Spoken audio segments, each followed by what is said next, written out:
Hi guys, so we were looking for tensions to escalate around March the 31st, and it appears that is what has happened. So the UN fails to condemn Israel's use of force on unarmed Palestinians, and this is after the situation that happened yesterday where 17 Palestinians were killed and thousands were injured.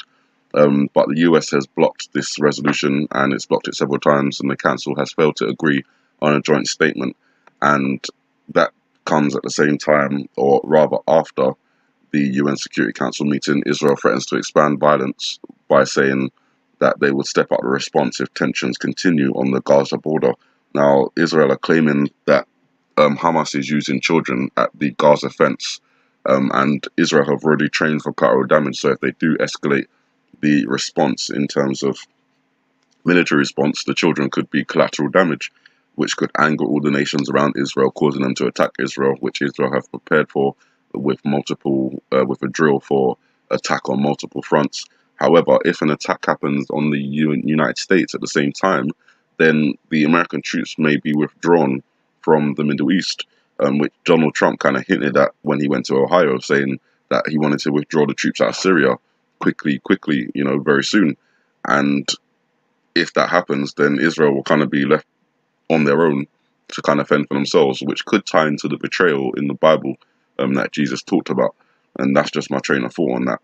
Now, yesterday I said that North Korea has stopped tunneling at their nuclear test site, and that was a sign of either they intend to denuclearize or they are going to be doing another nuclear test, which could be the reason why they went to China to see Xi Jinping and the reason why they may be going to Russia to see Putin. So it strikes me oddly that the report I get the next day is North Korea preparing for new nuclear test after activity seen at underground tunnel, warns Japan.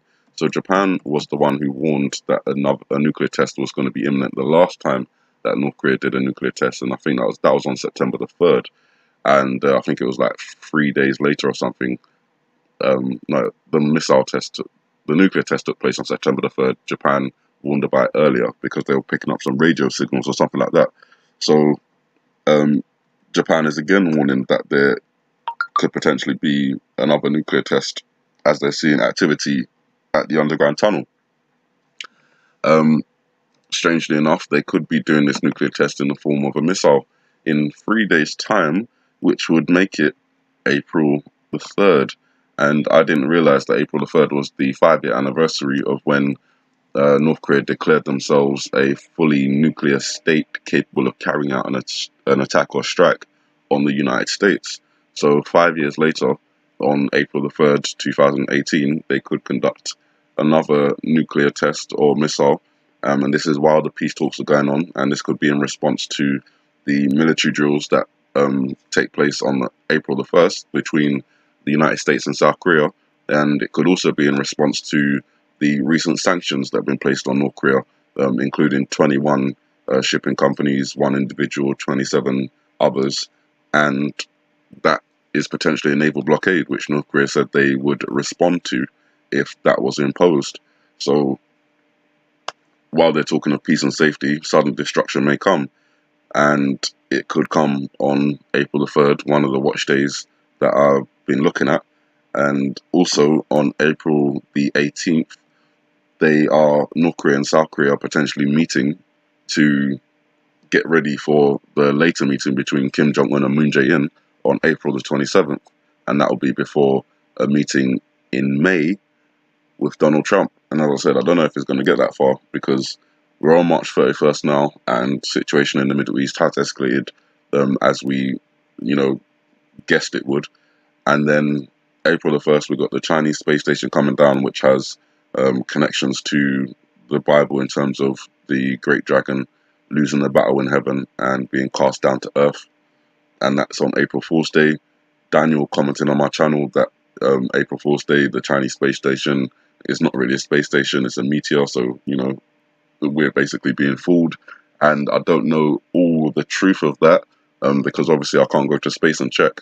But it's definitely something that I feel could happen. It could be something like that.